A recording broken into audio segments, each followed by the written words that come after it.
Jody and I chose America as our honeymoon destination. Initially, I preferred the West Indies, but Jody preferred the USA, so we went with her choice. Surprisingly, I didn't mind one bit. We hopped on a British Airways flight from Heathrow and touched down at JFK several hours later. Despite our failed attempt to join the Mile High Club during the flight, it didn't dampen our spirits. We quickly made up for it as we embarked on our tour of the East Coast, exploring New England and its surroundings. Hailing from Huntington in Cambridgeshire, near the esteemed Cambridge University, we were particularly thrilled to visit Yale and Harvard. It felt like a dream come true for us small-town folks to be in such prestigious academic settings. The biggest surprise was how amazing and countryside-like New York State turned out to be, totally different from what we had imagined. Over 3 weeks, Jody and I ended up staying in more motels than your average American does in a lifetime, getting cozy with each other every chance we got. We enjoyed every single moment of it, promising on the plane ride back home that we'd go on another adventure soon. It was a great plan, but as usual, life and work got in the way. Fast forward 9 years, and there we were, Jody and Dave Martin, in our early 30s, happily married with no kids, but with a hefty mortgage on our lovely house, just like most people in our situation at that time. Despite that, we were living life to the fullest. I had recently been promoted to junior director at Alskins Limited, a company specializing in cutting-edge incinerator plants, where we were leading the industry in our niche. Though it was a small company, it was growing, and I had grown with it.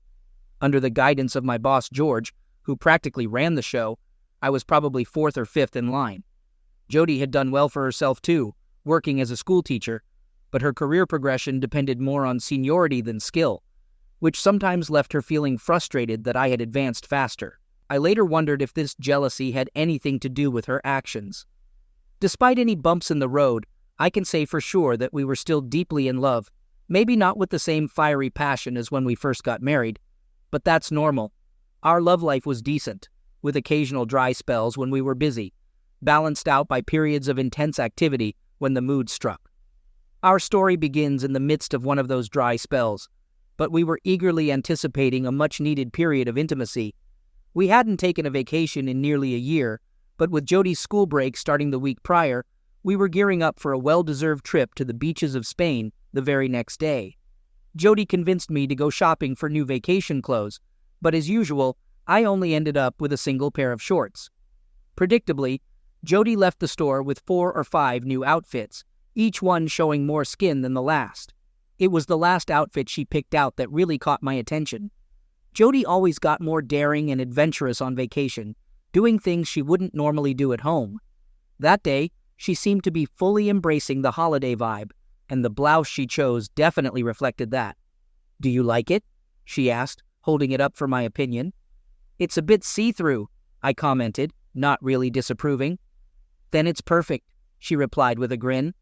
"I should probably try it on," she added, disappearing into the fitting room with the sheer black satin blouse, leaving me surrounded by a bunch of other guys waiting for their partners. I wondered if she'd come out to model it for me, like some women do, or if she'd decide on her own. I had a feeling she was wearing a pretty revealing bra that day, so if she did come out, it might be a little show for the guys waiting around. And sure enough, she did come out, right into the open area, no peeking around corners. I was wrong about one thing, though, the bra. It was probably the skimpy one she had on earlier, but since she took it off to try on the blouse, it didn't really matter.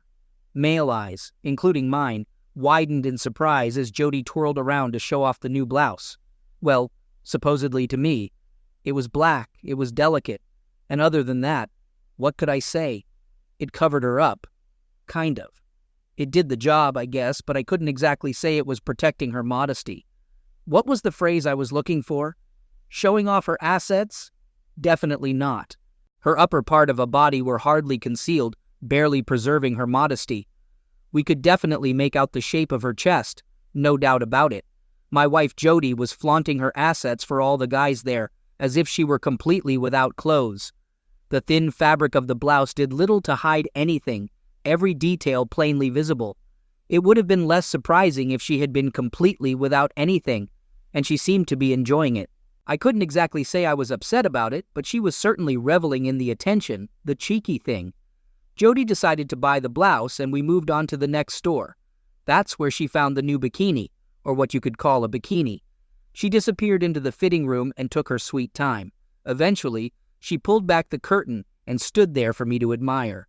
My heart raced as I looked at her, but I could tell a couple of other guys waiting around were also getting an eyeful. Jody, you see, is quite the looker, about 5'3", reasonably slim. "Where's the top?" I managed to ask when I regained my voice. "We're going to Spain," Jody declared excitedly. "Who needs a bikini top there?" It was true. The year before, after just a couple of hours, she ditched her top and joined the many other women going without clothes on the beach. She never bothered with it again the whole time we were there. But a department store in Cambridge was hardly the same as a beach in Spain. "Do you like it then?" she demanded, arching her back slightly, highlighting just how stunning was her part of a body. "Love it!" A couple of the onlookers chimed in before I could even respond. Jody giggled at the attention, twisting around to offer a different view. "Can I have it then?" she asked me, as I stood there unsure whether I should be embarrassed or turned on by the whole spectacle. "I'll take it," one of the guys joked, and the others laughed. "All right, you can have it," I said, giving in to her. I warned her before things spiraled out of control. As we drove home, I started to ponder. Jody wasn't usually like that, so something was definitely off. My wife Jody was one of those strong-willed women, and when she felt slighted, she always wanted payback. For months leading up to this, she'd been flirting with a coworker right in front of me. It all culminated in her kissing him on the dance floor, while I had to stand there watching. I wasn't even sure where his hands were, come to think of it. Afterwards, we had a huge fight about how she embarrassed me in front of everyone, but all she had to say was that it was my fault. Apparently, I forgot our first date anniversary a few days prior, and she decided to teach me a lesson. When was the last time we even celebrated that, for crying out loud? Then, about a month later, I got home late when we were supposed to go out for dinner. It was only about half an hour, stuck in traffic coming home from a client meeting up north. Hours on the road, plus an accident on the motorway earlier in the day, had me delayed. I even called to say I'd be late, but it didn't seem to matter. By the time I got home, she'd already left and left a note saying she canceled our dinner reservation. I had no clue where she went, just that she expected me to pick her up later. A bit turned out to be over 3 hours, and it wasn't an invitation to join her, but more like a demand for me to come get her. I gave her a piece of my mind and told her she could find her own way home. If she went out on her own, she could come back on her own. "Plenty of guys here would be happy to give me a ride home, Dave. I just don't know how I'd repay their kindness," were her exact words. When I got to the club, I was furious, and finding Jody surrounded by a bunch of young guys, most of them 5 years younger than her, didn't help. They were clearly hoping for something special to happen that night. The skimpy dress she wore did nothing to convince them they made a good choice or to calm me down. As I approached the group, at least 3 of them had their hands on her, around her waist, on her exposed shoulder, and one dangerously close to her. "Excuse me, fellas," I said as I carefully made my way through to her, gently pushing their hands away from her. "Time for this lady to head home." "Get lost, buddy," one of them shot back, trying to push me away. "We saw her first. Go find your own girl." "It's okay, guys," Jody intervened. "My husband's here to take me home. Sorry to break up the party, but I gotta go with him." They weren't happy. It was clear they thought Jody had been leading them on, and now I was there to ruin their fun. 2 of them, including the feisty one, started to push me. It had been years since I'd been in a fight, not since my school days, but I'm not one to back down easily, so I pushed back. Things were getting tense until Jody interrupted again. "Hey, cut it out, guys," she scolded them. "Leave him alone, okay?" Her words quieted them down a bit, but the atmosphere was still tense. "Come on, fellas," Jody continued, as if she was enjoying the drama. "I'll give you all a goodbye kiss, then me and my hubby are out of here." That might have calmed them down a bit, but it just made me furious. "You kiss one of them, Jody," I shouted at her, "and don't bother coming home tonight." A standoff ensued. People around us started to move away, and the bartender began clearing glasses. Most of the young guys seemed willing to back off, but the 2 troublemakers were just as agitated as I was. Trouble was brewing, and I found myself right in the middle of it. Suddenly, 2 big bouncers showed up and started to separate us. I can't say I wasn't relieved, even though I was all hyped up and ready to fight. "You guys stay put," one of the bouncers told the group of young men, pushing them back, then turned to me. "I suggest you get out of here, buddy, while you're still in one piece," he said, pointing to Jody. "Take that troublemaker with you." There are times when you stand up for your wife when she's insulted, and times when it's better to walk away. I chose the second option and pulled Jody out with me. Plus, I kinda agreed with him at that moment. The ride home was quiet, but once we got home, we had another big argument. We barely spoke to each other for the next few days, and I warned her that if she ever pulled something like that again, there would be serious consequences. Now, about what happened in the changing rooms, and why. "It was just a warning shot," she told me. "I'm not happy you're working tomorrow morning when we're supposed to be going away, so it was just a heads up." Well, in my opinion, there's a big difference between flashing your boobs at strangers and actually leading them on like she did before. The next day, I only had one appointment with Butch. He was one of those super real guys from America checking out our products. My boss, George, had visited them a couple of weeks ago, and Butch was here to see how we do things. My job was to quickly run him through our manufacturing process, then take him to see one of our plants in action. I planned to have a quick lunch with him, then head home, change, and drive to Stansted Airport for our late afternoon flight. Jody was really angry when I told her about my meeting with Butch. She demanded I cancel it and find someone else to cover for me. I tried to explain how crucial the meeting was for our company and how it could open up big opportunities in the American market for us and for me personally, but she wasn't having it, and that's probably why she acted out the day before. "You care more about your stupid job than you do about me," she yelled when I refused to cancel. I didn't bother bringing up all the times we had to change plans because of her commitments at school. I knew things would be fine once we were on the plane. I knew Jody could be a bit self-centered and stubborn sometimes, but I knew that when I married her, so I couldn't really complain. I gave her a pat on the backside as I left, kissed her on the cheek, and reminded her to be ready and packed when I got back home in a few hours. "You better not be a minute late, or you'll regret it," she snapped at me with more venom than I thought was necessary. The meeting went really well, actually, better than I expected. I hit it off with Butch, even though we had only briefly met before. He asked some tough questions, but I handled them well, and by the end of the morning, it seemed like we would be getting the order we wanted.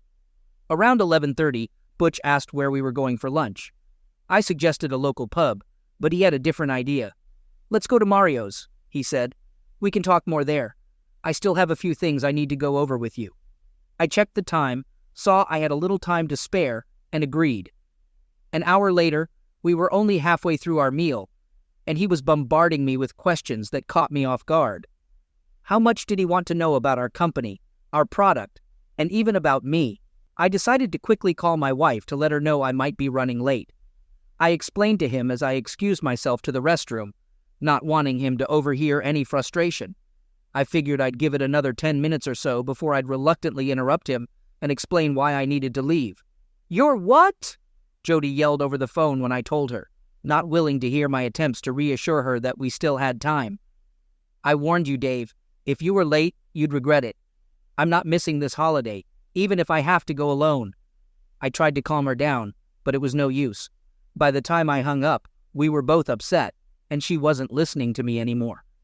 I decided to go back to Butch and explain my situation, asking if he could make his own way back to our plant.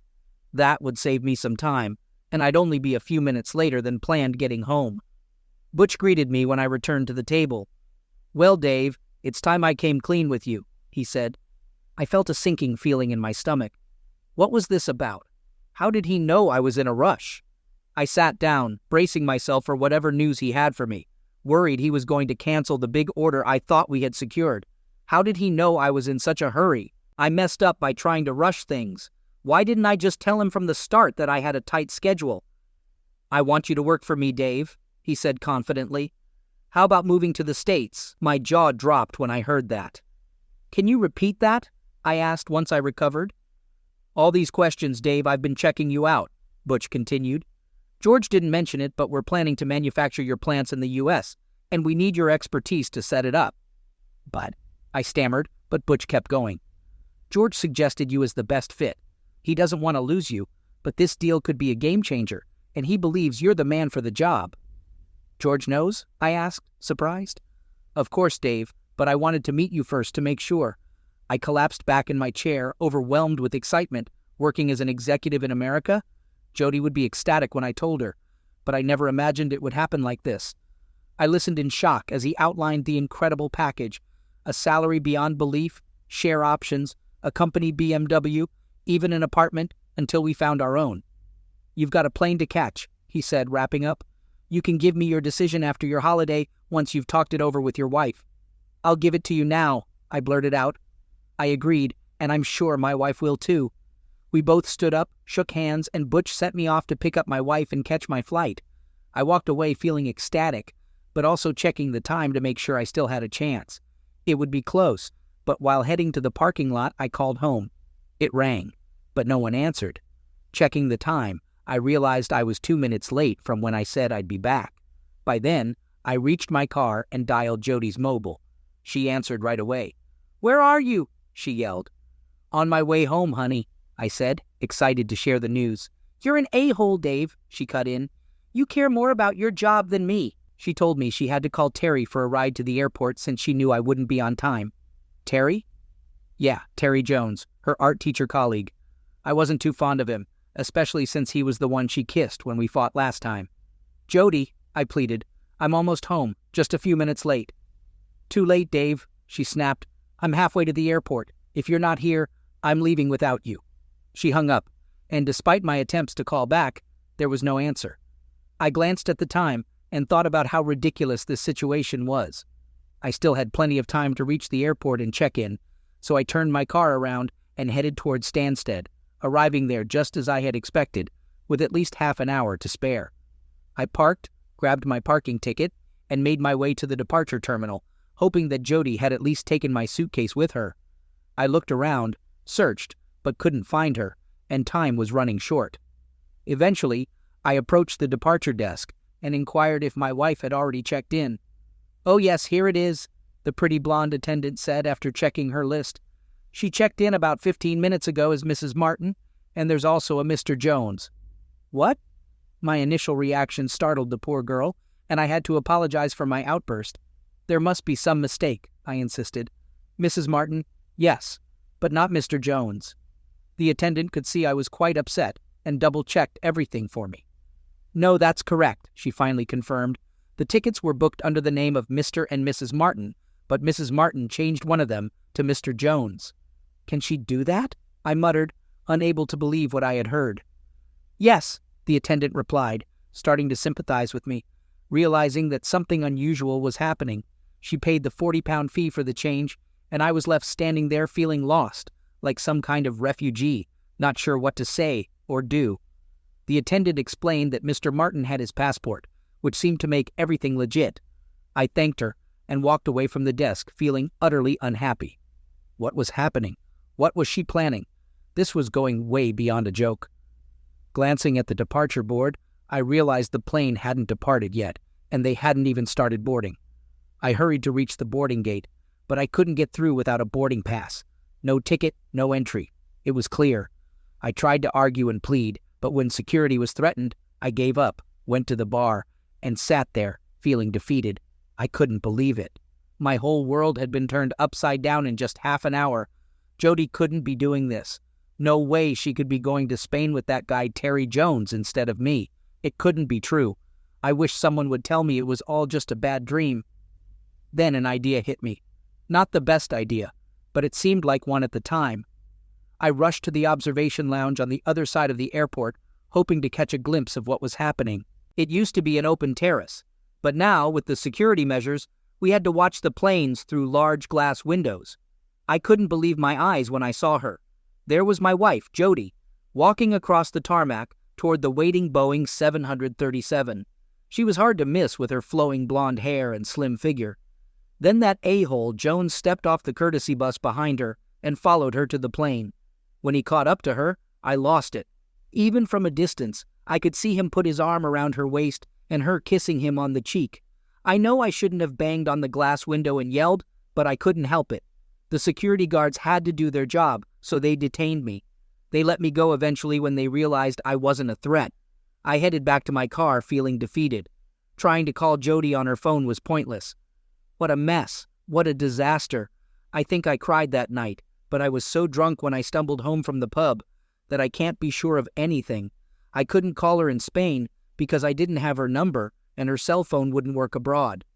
The next day around noon, I suddenly woke up to the sound of the phone ringing next to me. I found myself asleep on the couch, holding the phone tightly. I'm not sure why. I answered the phone, confused and unsure of who it might be. "Is this John?" I heard my wife's voice, clear and authoritative like the school teacher she is. "Yes," I replied simply. "So you're not going to apologize, you a-hole?" Jody accused me. She asked if I didn't feel bad for disappointing her again. I was taken aback, asking if she really thought I had let her down, but she continued to accuse me of prioritizing my work over her feelings. I futilely brought up the time she missed dinner with our new neighbors because of a school issue. "That's different, Dave, and you know it," she yelled. From my perspective, it wasn't different at all. Realizing our argument was getting us nowhere, I tried to shift the direction of our conversation. I had just woken up and was still groggy, barely remembering the events of last night, but I tried to tell Jody about the job offer from Butch. "Jody," I said more calmly, "I need to tell you something about my job. I got an offer." "There you go again," Jody cut in. "Your job, your damn job. That's all you care about. What about me, alone here in Spain?" That's when I remembered everything, and I felt my love for Jody start to fade. "Alone, Jody?" I asked. "What about Terry Jones?" She was silent, shocked that I knew he was there with her. "What about him?" she finally said, more quietly. "Are you still in bed with him?" I pressed. After a pause, she defiantly said, "What if I am?" "You brought this on yourself, you a-hole. Did he do a good job?" I asked, trying to hurt her. "Better than you, Dave," Jody snapped back viciously. "So deal with it." Then she hung up, likely slamming the phone down. If my marriage wasn't over before, that last exchange might have been the final straw. The next morning, not too early, I was in George's office talking about the new job. He seemed surprised I wasn't in Spain, but I dodged giving him a straight answer. "Why didn't you tell me?" I asked him. He replied that he couldn't until he had met me in person and determined if I was the right fit. I sarcastically thanked him, noting that this might have cost me my marriage. I shared my troubles with him, but he wasn't particularly shocked. He remarked that husbands often find out last. When I asked what he meant, he vaguely mentioned that, at the last few company events, my wife Jody had been, for lack of a better term, very sociable. I demanded clarification, but he simply shrugged, leading me to draw my own conclusions. I couldn't help but wonder who this woman I had loved and married for so many years really was. George tried to lighten the mood by mentioning his Lynn, but I was too preoccupied with my own issues to show much interest. "Who's Lynn?" I asked absently. "My Lynn.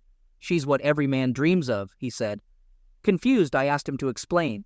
He told me she's his new personal assistant, whom he met in Asia. I just looked at him, lost in thought. He called himself lucky and insisted I would understand once I met her. Every gain seems to come with a loss. The following days were a blur, partly due to the issues in my marriage and also because of how quickly my job transfer was happening. Both my future employer and the licensing authorities were eager to finalize everything, making me feel overwhelmed.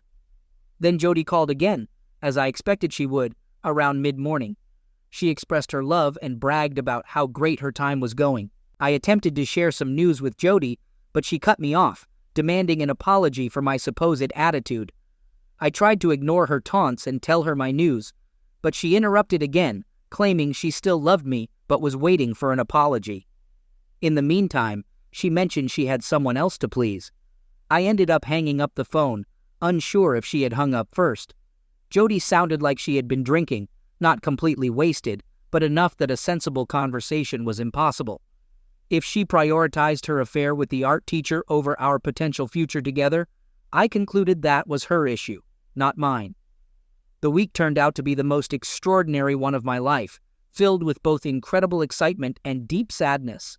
What would be the outcome? Jody's next call caught me off guard, coming in the early morning. She sounded confused and asked, "Dave, how did you know Terry was with me?" I explained that I saw them boarding the plane together, trying to clear my groggy mind. Surprised by her call at such an odd hour, I confirmed my presence at the airport, my frustration growing. I questioned how else I would have known about Terry being with her. Jody wondered why I hadn't intervened.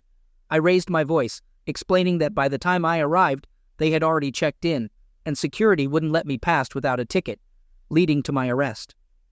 Jody claimed she thought I wasn't coming, and that Terry had just given her a ride to the airport, deciding to join her impulsively. I sarcastically noted Terry's convenient readiness to travel. I hung up on her before she could say more. She tried calling several more times, but I was either too preoccupied with my plans or chose not to pick up. A few days later, I finally answered. "Hi, is that you, Dave?" Jody asked. "Yes, it's me," I responded, asking what she wanted. "You, Dave. I want you," she said. "Terry turned out to be a real a-hole, and I need you," Jody said. I responded with something unclear. She told me she returned to her room last night to find Terry with another woman, to which I dryly remarked how terrible that must have been for her. She didn't catch the sarcasm and wondered aloud how anyone could do such a thing. I barely kept from laughing, as I agreed it was hard to believe. She drunkenly lamented how Terry had betrayed her, and I offered a half-hearted expression of sympathy. Jody announced she was coming back early because she couldn't bear to stay there any longer. She mentioned her return flight to Heathrow was at 4 p.m. the next day, and asked if I could pick her up. Initially hesitant, I then realized I could indeed meet her. I assured her I'd be there at 4. She then asked if I had been trying to tell her something about my job during our last call. I downplayed it, saying it wasn't anything she needed to worry about, knowing she'd eventually find out on her own. I was ready and waiting by 2:30, slightly annoyed when her flight arrived 20 minutes late. Standing at the arrivals gate, I put on my best smile as she walked through. As soon as she saw me, she excitedly greeted me, dropped her suitcase, and gave me a passionate kiss. I must admit, she looked incredible. Jody's tan complemented her blonde hair perfectly. "Let's go home, sweetie," Jody whispered, expressing how much she missed me and her eagerness to reconcile intimately. It seemed like she had forgotten all about needing an apology from me and was ready to love me again. I suggested we first grab a coffee or tea. Despite her insistence to head straight home, I convinced her to stop at a nearby cafe. Over coffee for her and tea for me, I asked how her vacation was. She admitted it started well, but quickly turned sour. When I jokingly asked if Terry wasn't as satisfying as she'd hoped, she looked at me with sadness, shedding a tear, and revealed she caught him with someone else in her bed. I didn't mention that technically, the bed and room were ours, considering I had paid for the holiday. Jody expressed her disbelief at Terry's betrayal during their supposed vacation together. I offered my sympathy, understanding her feelings. Dismissing Terry, she insisted on going home to make amends with me. When I tried to share my news, she interrupted, eager to focus on us. Jody cut me off, suggesting we talk on our way home. But I had already decided what to do. I handed her the car keys, explaining that I had arrived in her old car since my company vehicle had been returned the previous day. I also gave her the house keys, clarifying they were now solely hers. I informed her that I had transferred everything into her name and settled all bills for the month. I mentioned she might find enough from selling the house for another short stay in Spain, noting the car needed some attention with a nearly bald tire and a gearbox issue. Jody seemed confused, not fully grasping my words. I continued, revealing that I had accepted an incredible job opportunity in America with great pay and benefits, everything I had hoped for.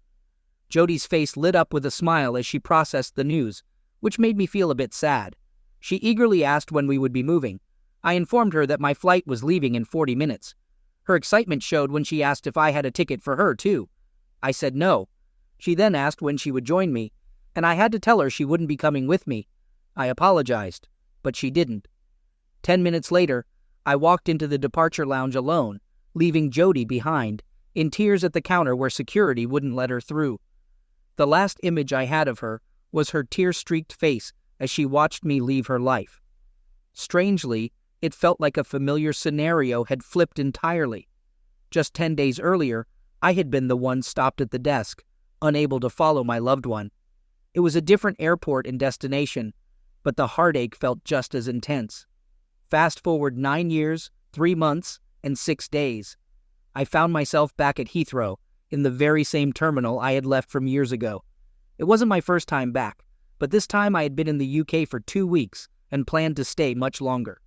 My work with Butch's company in Huntington, USA, turned out to be a huge success. I climbed the corporate ladder to become CEO of that division and owned a significant share of the company. Butch had become a close friend over the years. In an interesting turn of events, it was through him that George offered me the opportunity to return to the UK and take up the position of managing director at Alskins. He was stepping down, and the company had significantly expanded since my departure, largely thanks to our partnership in America, which opened up a bigger market for their products. This move was beneficial for everyone, particularly for me, as I was set to gain a significant portion of the company too. I stood in the arrivals section, waiting for a former colleague from Butch's company who had been a great support from the start. Although they no longer worked there, it was exciting that they would be joining me in the UK. I didn't need to see her to know she had arrived. The reaction of nearly every man in the crowd, straightening up as they noticed her, gave it away. Mylan was as stunning as the first time I met her, if not more so, and her smile brightened the entire terminal as she saw me. Whispering to her two companions, she pointed me out, and they hurried over. "Daddy, Daddy, I've missed you so much!"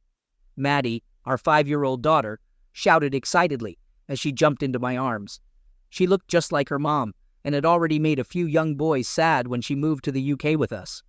"Hi, Dad," said my 8-year-old son, not as energetically, but his smile showed his happiness. He was tall for his age, and I was eager to see him adapt from American football to soccer here in Europe. Perhaps he might even play for Arsenal one day. "First day of the rest of our lives," my wonderful wife said as she kissed me.